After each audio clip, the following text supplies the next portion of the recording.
नमस्कार, मैं Sunil, law and practice Sunil ji में एक बार आपका फिर स्वागत। आज हम चर्चा करेंगे एक बहुत ही रोचक विषय के बारे में और बहुत बार आपको बहुत लोगों को याद होगा, बचपन से कभी-कभी हम लोग सोचा करते थे, सभी लोग बचपन में इस तरह का सोचते हैं, कभी-कभी खेल भी एक होता है सीआईडी, पुलिस चोर का खेल, सीआईडी खेलने का, इस तरह की चीज़ें खेलों में बच्चे करते रहते हैं। हम लोग सोचा करते थे, सभी लोग बचपन में इस तरह का सोचते हैं, कभी-कभी खेल भी एक होता है सीआईडी, पुलिस चोर का खेल, सीआईडी खेलने का, इस तरह की चीज़ें खेलों में बच्चे करते रहते हैं। और कभी-कभी ये उस समय एक यंग माइंड में बात आती थी कि ये पुलिस चोर को पकड़ने कैसे लेती है। निश्चित रूप से बहुत ही उत्सुकता का विषय है और हर किसी के मन में जो भी जागरूक है इस विषय के बारे में, ये बात कभी ना कभी आती है कि यदि कोई जघन्य अपराध हमारी विसिनिटी में, हमारे अड़ोस-पड़ोस में होता है, तो हमने कई बार ये देखा होगा कि कुछ ऐसी चीज़ें होती हैं जो पुलिस को, हमें खुद को आश्चर्य होता है कि पुलिस को पता कैसे चल गई या पुलिस को ये सूचना कहाँ से मिली या पुलिस की सूचना का आधार क्या है। तो आज इस विषय पे हम चर्चा करेंगे और मुख्य रूप से चर्चा का जो विषय है, उसका नाम भी बहुत उतना ही रोचक है। उसको हम लोग पुलिस की भाषा में, जैसा कि जो पुराने लोग हैं उनको जानकारी होगी कि पुलिस की भाषा अधिकांश उर्दू शब्दों से मिलकर बनी है। तो उर्दू की भाषा में उसको कहते हैं मुखबिरी, मुखबिर। तो सबसे पहले मुखबिर तक आने से पहले हम समझते हैं कि एक मोटा-मोटा ये गोपनीय तंत्र है पुलिस का, जिससे उसको सूचनाएँ मिलती है, गोपनीय सूचनाएँ मिलती है। तो हम पहले ये जानेंगे कि कॉन्फिडेंशियल इन्फॉर्मेशन का क्या-क्या सोर्स होता है पुलिस का। हम इसके दोस्तों, जैसा कि हर वीडियो में अपने करते हैं, हमारा प्रयास बहुत डिटेल में, ज्ञान की गहराई में जाने का नहीं होता। थोड़ा-सा समय होता है वीडियो का, 15, 16, 18, 20 मिनट, और टारगेट ऑडियंस जो हैं वो, जिनको मैं समझ के चलता हूँ, तो उनको जितनी ज़रूरत है उसके हिसाब से मैं अपने वार्तालाप में उसको शामिल करता हूँ। तो मुख्य रूप से 2 सोर्स होते हैं पुलिस की जो गोपनीय सूचना होती है। नंबर 1 फिज़िकल सोर्स और नंबर 2 विगत कुछ दशकों से जो धीरे-धीरे डेवलप कर रहा है और अब बहुत तेज़ी से बढ़ता जा रहा है, वो है इलेक्ट्रॉनिक या डिजिटल सर्विलांस का सोर्स, गैजेट्स के माध्यम से। तो जो फिज़िकल सोर्स है उसमें 3 तरह की चीज़ें होती हैं। एक तो होती है जासूसी, एक होता है मुखबिर और एक होता है मुखबिर या मुखबिरी, और एक होता है सुरागरस या सुरागरसी। जासूस जासूसी करता है, मुखबिर मुखबिरी और सुरागरस सुरागरसी। ये हमारा फिज़िकल सोर्स है, जो कि व्यक्तियों के माध्यम से होता है। अभी आगे बताऊँगा जासूसी के कुछ और भी माध्यम हो सकते हैं। दूसरा होता है इलेक्ट्रॉनिक या डिजिटल सर्विलांस। ये गैजेट्स के माध्यम से होती है और गैजेट्स में आपको मालूम ही है आजकल जिस तरह से तकनीकी का विकास हो रहा है। तो जब हम इलेक्ट्रॉनिक सर्विलांस की बात करते हैं या डिजिटल सर्विलांस की बात करते हैं या डिजिटल गैजेट माध्यम से गोपनीय सूचनाओं को प्राप्त करने की जब बात की जाती है, तो उसमें हमारे मुख्य रूप से जो गैजेट्स हैं वो मोबाइल फ़ोन्स, फिर कंप्यूटर्स और उसके बाद इंटरनेट। मोबाइल फ़ोन्स में जो सहारा लिया जाता है वो एक लिसनिंग का हो सकता है सर्विलांस, ये सब आप लोगों ने बहुत कई बार पढ़ा होगा। और एक सीडीआर की बात भी कभी-कभी ये शब्द आपको सुनने को मिला होगा। ऐसे ही जब कंप्यूटर्स की बात करते हैं तो उसमें लैपटॉप हो या डेस्कटॉप हो या आईपैड हो, बहुत सारे जो भी कंप्यूटर हो सकता है, उसका सबसे इम्पोर्टेंट होता है हार्ड डिस्क। और इंटरनेट पे अगर हम बात करें तो जो मोटे-मोटे माध्यम है इंटरनेट के वो है ईमेल, व्हाट्सएप और एसएमएस या और मैसेंजर वगैरह की जो चैटिंग होती है, चैटिंग के जो मीन्स हैं। इसका महत्व क्या है? जो इन सब माध्यमों से हम सूचनाएँ इकट्ठा करते हैं, जो कि निश्चित रूप से सामान्यतया अधिकांश मामलों में औपचारिक नहीं होती। उसमें औपचारिक भी होती है, जैसे सीडीआर है, औपचारिक है। इलेक्ट्रॉनिक सर्विलांस से जो मिली हुई सूचनाएँ होती हैं, उनमें से अधिकांश औपचारिक होती है। लेकिन फॉर्मल, औपचारिक का मतलब फॉर्मल एविडेंस उसको यूज़ किया जा सकता है। और अब तो नए वाले जो बीएनएस और बीएनएसएस है, जो नए कानून आए हैं, उसमें सारे तकनीकी माध्यमों से जो भी सूचनाएँ प्राप्त होती है या जो उसके द्वारा जो भी प्रोसीजर्स अडॉप्ट किए जाते हैं, उन सबको भी एडमिसिबिलिटी की मान्यता प्रदान कर दी गई है। लेकिन जो फिज़िकल माध्यम से जो सूचनाएँ गोपनीय हमें प्राप्त होती है, जैसे जासूस, मुखबिर या स्वागत, वो सामान्यतः औपचारिक प्रकार की नहीं होती, अनौपचारिक होती, लेकिन इनके महत्व को सदैव मान्यता प्रदान की गई। अदालतों द्वारा भी सदैव उसको मान्यता प्रदान की गई। जैसे मैं उदाहरण के लिए बता दूं कि यदि एनकाउंटर होता है किसी थाना क्षेत्र में, तो वो हमेशा गोपनीय सूचना के आधार पर ही वो कार्रवाई की जाती है। सिलसिला ऐसे ही होता है कि एक गोपनीय सूचना आई कि अमुक जगह पर जो बदमाश वांटेड है या अपराधी जिसकी तलाश में पुलिस लगी हुई है वो छुपा है खुद या साथियों के साथ। उसके बाद पुलिस वहाँ प्रोसीड करती है। फिर जैसे मैंने अपनी एक वीडियो में बताया था जिसमें आत्मरक्षा में पुलिस को जो बल प्रयोग का अधिकार है उसके बारे में बात की गई थी, पूरी प्रक्रिया होती है। तो इसमें जब कई बार ऐसे मामले हुए हैं जबकि एनकाउंटर्स की जांचें हुई, मैजिस्ट्रेट जांचें हुई, न्यायिक जांचें हुई या अदालत में मामला गया, तो यदि इसकी सूचना की लिखा पढ़ी प्रॉपर की गई है, जो गोपनीय सूचना आई थी, अगर उसको केस डायरी में जीडी में रवानगी करते समय दर्ज किया गया है तो ये पूर्णतः विश्वसनीय होती है और इस पर सारा क्रिमिनल जस्टिस सिस्टम विश्वास करता है। दूसरी बात, पुलिस को अपनी गोपनीय सूचना का स्रोत, उसका सोर्स डिस्क्लोज करने की कोई बाध्यता नहीं है किसी भी फोरम पर। यहाँ तक कि यदि कोई सबऑर्डिनेट ऑफिसर है, सपोज कोई एसएचओ हैं, तो उनको ये कतई बाध्यकारी नहीं है कि वो अपने सूत्रों के बारे में यहाँ तक कि पुलिस के वरिष्ठ अधिकारियों को बताएं।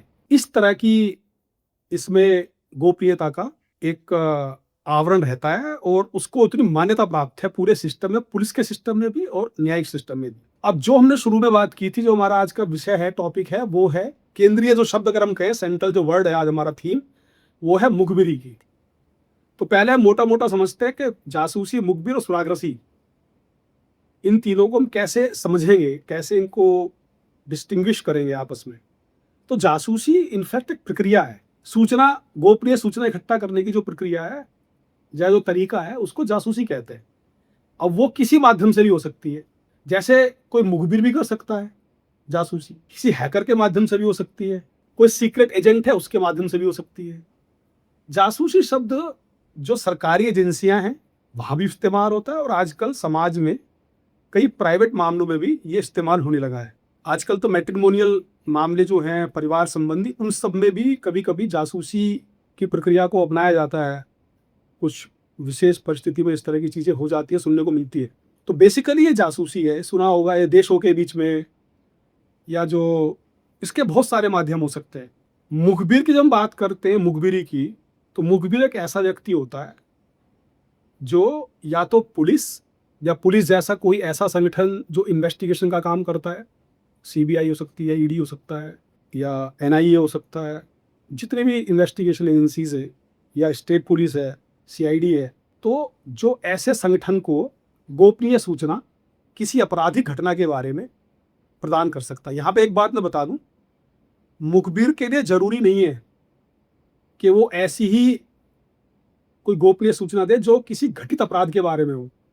कभी कभी वो ऐसी सूचना भी दे देता है जो कि अपराध के घटने की आशंका या घटने की संभावना के बारे में होती है, और वो बहुत ही प्राइज्ड होती है पुलिस के लिए, बहुत महत्वपूर्ण सूचना होती है। तो ये एक ऐसा व्यक्ति होता है जो पुलिस को, मैं अब पुलिस पे आता हूँ अपना, किसी अपराध के विषय में कि कौन कौन संभावित अपराधी हो सकते हैं या क्या तरीका हो सकता है, उसके बारे में गोपनीय सूचना देता है। प्रक्रिया वो कुछ भी अपना सकता है। इस तरह से जासूसी फर्क है। जैसे मैंने बताया कि इसकी सूचना का उपयोग लॉ एनफोर्समेंट एजेंसीज द्वारा किया जाता है। अब आता है एक शब्द सुरागरसी। ये बड़ा रोचक शब्द है। सुरागरसी वो होती है जो कि कोई पुलिसकर्मी अपने वरिष्ठ अधिकारी के आदेश, जैसे कि एसएचओ या उनसे कोई वरिष्ठ अधिकारी है, उनके आदेश पर यदि किसी अपराध से संबंधित या आपराधिक घटना की संभावना, आशंका से संबंधित किसी सूचना को डेवलप करने के लिए जो प्रयास करता है कोई पुलिसकर्मी, उसको सुरागरसी कहते हैं। तो यानी कि एक तरह का ऑफिशियल मीडियम हो गया। तो जब किसी आरक्षी को या मुख्य आरक्षी या सब इंस्पेक्टर, किसी भी लेवल के अधिकारी हो सकते हैं, अगर उनको कोई सूचना को डेवलप करने के लिए लगाया जाता है तो वो सुरागरसी कहलाई जाती है। ये जैसा मैंने बताया, ये केवल पुलिस या खुफिया एजेंसी द्वारा, जो उनके जो कर्मचारी होते हैं उनके द्वारा इसको डेवलप किया जाता है, प्रयोग भी उन्हीं के द्वारा किया जाता है। तो सुरागरसी एक ऐसा गुण है, ये मैं थोड़ा इम्फेसिस करना चाहूँगा अपने पुलिसकर्मियों के लिए, विशेषकर जो हमारे हेड कांस्टेबल एसआई रैंक के कर्मचारी है। एक ये ऐसा गुण है, ये ऐसी क्वालिटी है जो कभी कभी नेचुरल होती है और कभी कभी एक्वायर्ड भी होती है। मेरे पुलिस अधिकारी के जीवन काल में बहुत सारे ऐसे मौके आए जब बहुत जटिल केस, बड़े जटिल मामले, और किसी बीट कांस्टेबल ने, या सुरागरस कहते हैं उनको पुलिस की भाषा में, सुरागरस कांस्टेबल, सुरागरस सिपाही, सुरागरस आरक्षी, कुछ लोगों की क्या होती है, कुछ during the period of service you can say 5 साल 10-15 साल में उनका एक फ्लेयर डेवलप हो जाता है, एक शौक कह दीजिए, एक टैलेंट डेवलप हो जाता है, एक नेक डेवलप हो जाती है उनके अंदर इंटेलिजेंस गैदरिंग की। तो वो लोगों से बातें निकलवा लेते हैं। तो सुरागसी बेसिकली वही काम है कि आप किसी के अंदर से कैसे बात निकलवाएं, कोई ऐसी सूचना जो किसी को पता हो और वो किसी भय के वश या कानून की जटिलताओं से डर के नहीं बता रहा है, तो उससे निकलवाना, वो काम सुरागसी। ये एक टैलेंट है, ये एक ह्यूमन क्वालिटी है जो कई मैंने देखा है कई कर्मचारियों में, पुलिसकर्मियों में नेचुरली होती है, और कुछ लोग इसको सीख जाते हैं। खासकर जो हमारी जो बहुत ही प्रोफेशनल पुलिस एजेंसीज हैं, जैसे आपने सुना ही होगा, बड़ा कॉमन आजकल हो गया, एसटीएफ है, एटीएस है, उनका बहुत सारा काम आज भी सुरागसी और मुखबिरी, निश्चित रूप से इलेक्ट्रॉनिक सर्विलांस भी उसमें है, डिजिटल सर्विलांस भी है, गैजेट्स के यूज भी है, उसके ऊपर बहुत कुछ उनकी सफलता निर्भर करती है। तो सुरागसी एक ऐसा कहिए कि एक ऐसा काम है पुलिस का, जिसके बारे में पुलिस कर्मियों को कोशिश करनी चाहिए कि अधिक से अधिक लोग इसमें पारंगत हों।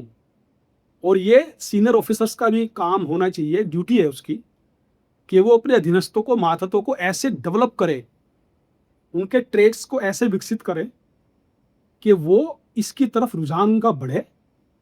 निश्चित रूप से कुछ उनको छूट देनी होती है, तमाम अदर ड्यूटीज से, रूटीन ड्यूटीज से उनको छोड़ना पड़ता है। सुरागरस पुलिसकर्मी कभी कभी कई कई दिनों तक थाने पे नहीं आते, हफ्तों तक, महीनों तक एक ही काम में लगे रहते हैं, एक ही उनका लक्ष्य होता है। वर्दी पहनने की जो अनिवार्यता है वो भी उनके साथ, उसमें उसको रिलैक्सेशन दिया जाता है, कई सारे रिलैक्सेशन दिए जाते हैं, चूंकि वो उनकी जॉब की रिक्वायरमेंट है।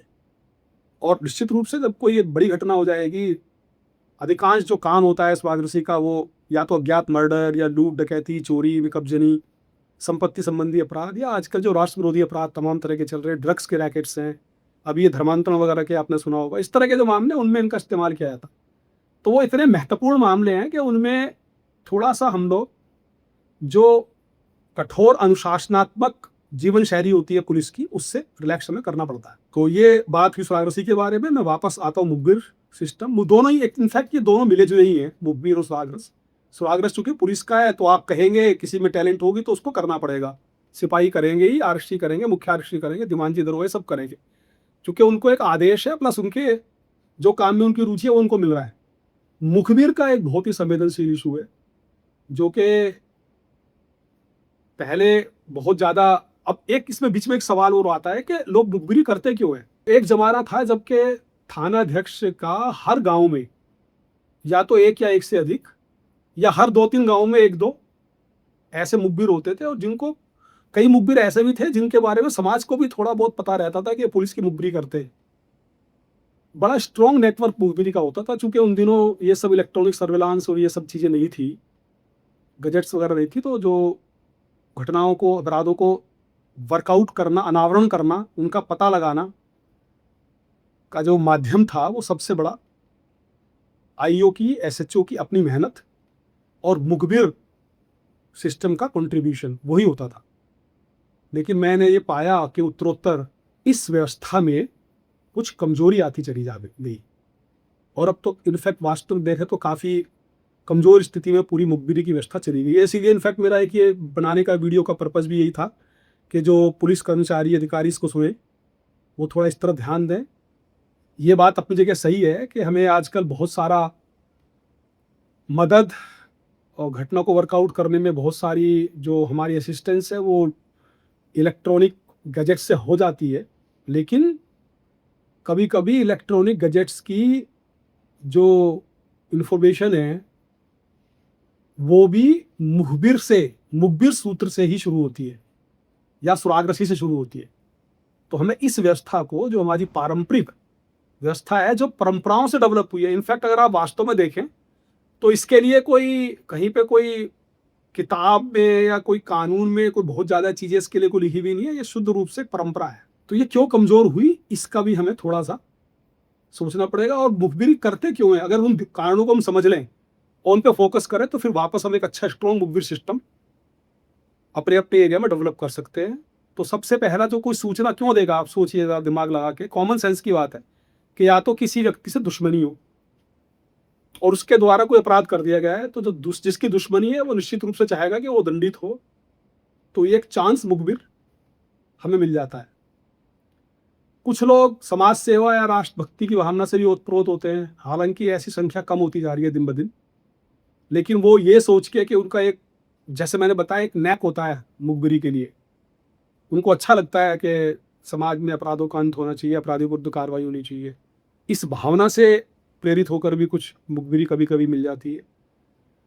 बहुत बड़ा जो सोर्स है मुखबिरी का, जो कारण होता करने का, वो होता है अधिकारियों से निकटता या अधिकारियों से परिचय बढ़ाना, या कभी कभी आवश्यकता पड़ने पर अधिकारी उनकी मदद कर सके। कोई छोटे मोटे ओब्लिगेशन, ये जब प्रैक्टिकल चीज़ें हैं, हो सकता है कि कागज़ पे ये चीज़ थोड़ी, हो सकता है कि अनियमित लगे या अनियमित हो भी, लेकिन उस इंफॉर्मेशन को गैदर करने के लिए अधिकारियों को कभी कभी कुछ छोटी मोटी चीज़ों को इग्नोर करना पड़ता है। तो वो निकटता प्राप्त करना एक बहुत बड़ा मोटिवेशन होता है किसी मुखबिर के लिए और मुखबिरी करने के लिए। फिर पैसा, सीक्रेट सर्विस फंड जो होता है उसमें पैसा होता है, और वो पुलिस अधिकारी उसका इस्तेमाल करके मुखबिरी जो सूचना होती है उसको लाने वाले को कुछ पैसा का भुगतान कर देते हैं। एक होता है पुरस्कार, जैसे कोई अपराध हुआ तो उसमें देखा होगा आप लोगों ने, पुरस्कार घोषित होता है, उसमें होता है कि या तो गिरफ्तार करवाने वाले को या सुराग देने वाले को। अब जो सुराग देने वाला है उसका भी पुरस्कार का हक हो जाता है। तो ये 4-5 मोटे मोटे कारण हैं जिससे कि मुखबिर मोटिवेट होते हैं।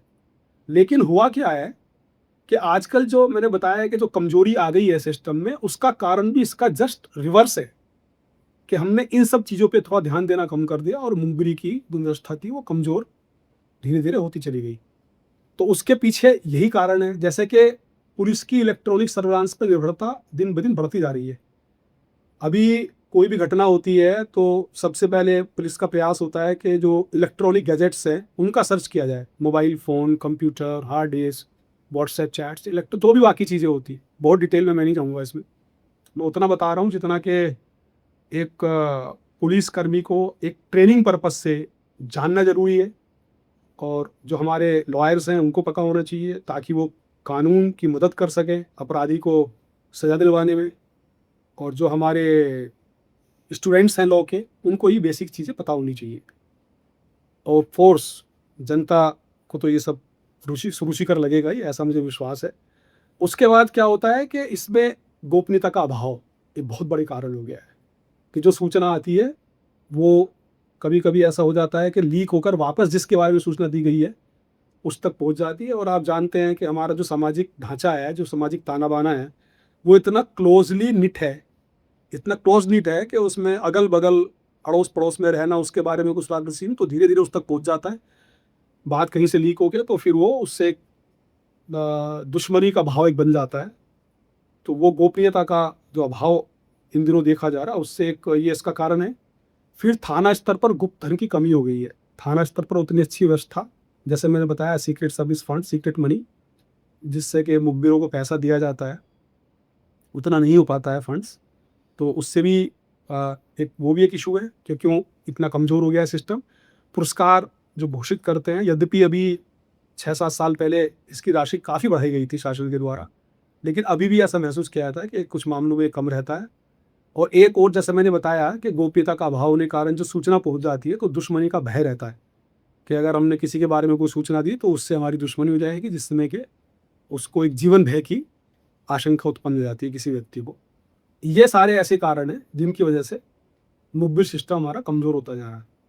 तो मेरा जो प्रयास था कि मुखबिरी के बारे में और मुखबिर सिस्टम, पुलिस का सिस्टम क्या है, स्वागसी, मुखबिर, जासूसी, इसके बारे में एक आपको बताऊं। ये डेफिनेटली मुझे उम्मीद है कि थाना स्तर के कर्मचारियों के लिए बहुत उपयोगी होगा, पब्लिक को भी, जनता को सुरुचिकर लगेगा, और जो हमारे बाकी लॉ के अध्ययन करने वाले जो बाकी समाज के वर्ग हैं उनके लिए भी लाभप्रद जानकारी देगा।